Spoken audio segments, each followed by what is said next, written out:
Mice are dying in the walls of houses across America right now, and the exterminator industry does not want you to know why. Because the truth is, they've been selling you poison for decades, when an Amish farmer could have solved your mouse problem for under $1. No chemicals, no dead mouse smell rotting in your walls for weeks, no risk to your kids or pets, just one common kitchen item, used the right way. And by the end of this video, you'll know exactly how to do it yourself tonight before you go to bed. Let's talk about the mouse problem first, because if you're watching this, you already know how bad it gets. You hear that scratching in the walls at 2 in the morning. You find little black droppings in your pantry. Maybe you've even seen one dart across your kitchen floor and your stomach just drops. So what do most people do? They run to the store and grab a box of mouse poison. Or they call an exterminator and pay $200, $300, sometimes $400. Here's the problem nobody tells you. Poison doesn't make the mouse disappear. It makes the mouse crawl into your walls, your attic, your floor vents, and die there. And then you're stuck with a smell that can last 2 to 3 weeks. No candle, no air freshener fixes that smell. And the worst part? Poison is dangerous if you've got pets or small kids in the house. One curious dog, one toddler who finds a pellet on the floor, and you've got a real emergency on your hands. So you're paying money, risking your family's safety, and still might end up with a rotting smell in your walls. That's not a solution. That's a gamble. There's a reason Amish communities never had this problem the way modern households do. Amish families don't have pest control companies on speed dial, no exterminator trucks pulling up to their farms. They live close to the land, close to barns, close to grain storage, which means they deal with mice constantly. But they figured out a way to handle it that didn't involve poison, didn't involve traps that snap fingers, and didn't cost them anything they didn't already have in the kitchen. This trick got passed down from grandmother to mother to daughter, generation after generation. It wasn't written in a book. It wasn't sold in a store. It was just known. Common sense, almost. So why did it disappear? Simple. There's no money in a dollar fix. Pest control companies make their living off recurring visits and chemical refills. A trick that costs less than a cup of coffee and works in one application doesn't exactly help their bottom line. So it got buried, forgotten, pushed aside, while poison boxes took over store shelves. But it never stopped working. It's just been sitting there, waiting to be rediscovered. All right, here's the part you've been waiting for. The secret weapon is plain old baking soda. Yes, the same box sitting in your fridge right now. Here's what you need. 1 cup of baking soda, a 1/4 cup of flour, 2 to 3 tablespoons of sugar. That's it. Total cost, maybe 70 cents if you're buying everything fresh. Now here's the key part most people miss.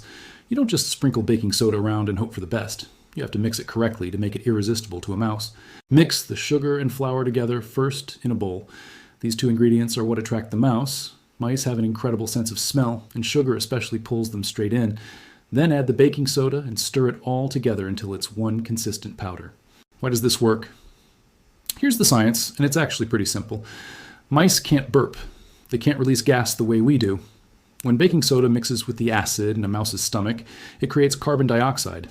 In us, that gas just comes back up. In a mouse, it has nowhere to go. So the mouse eats the mixture thinking it's a tasty snack, and the baking soda quietly does its work internally. No blood, no mess, no poison residue, no chemical smell. Now, where do you put it? This matters more than people think. Take small bottle caps or little jar lids and fill each one with the mixture.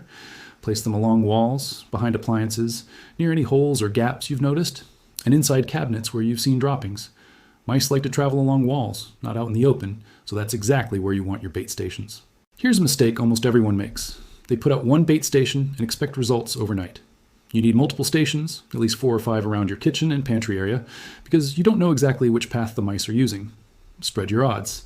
Another mistake, people place the mixture right out in the open on the floor. Mice are cautious. They prefer tight spaces, edges, corners. Stick to the walls and tucked away spots. One more tip that makes a huge difference. Place a small dish of water near each bait station, just a bottle cap's worth. Mice need to drink after eating something dry and sugary, and that water actually speeds up the reaction in their stomach. Most people skip this step completely, and it's honestly the difference between this trick working in 2 days versus 2 weeks. So what can you actually expect from this? Most people start noticing a drop in mouse activity within 48 to 72 hours. No droppings in the morning, no scratching sounds at night, no late night dashes across your floor. Compare that to snap traps, where you're resetting them constantly and only catching 1 mouse at a time if you're lucky. Compare that to poison, where you might wait weeks not knowing where the smell is coming from. This method, when you place enough stations and refresh them every few days, handles an entire mouse population, not just one unlucky mouse who happened to step on a trap. And here's that core promise again because it's worth repeating. Under $1, No chemicals in your home, no smell, no risk to your pets or your kids. Just a simple kitchen mix doing exactly what it's been doing for Amish families for generations. Before you go, here's a quick bonus tip that pairs perfectly with this trick. Mice hate the smell of peppermint oil. Soak a few cotton balls in pure peppermint oil and tuck them into any entry points you find. Cracks near pipes, gaps under doors, holes near your foundation. It won't kill the mice already inside, but it stops new ones from coming in while your baking soda mixture handles the current problem. Two-pronged approach, and your whole house smells like a candy cane in the process. If this video just saved you a trip to the store and a few $100 on an exterminator, do me a favor and hit that subscribe button. Drop a comment and let me know if you've tried this trick before, or if you're trying it for the first time tonight. Next video, we're tackling something just as sneaky. The real reason your AC bill keeps climbing every summer, even when you barely touch the thermostat. You don't want to miss that one. Until then, remember, sometimes the best solutions aren't sitting on a store shelf. They're already in your kitchen cabinet.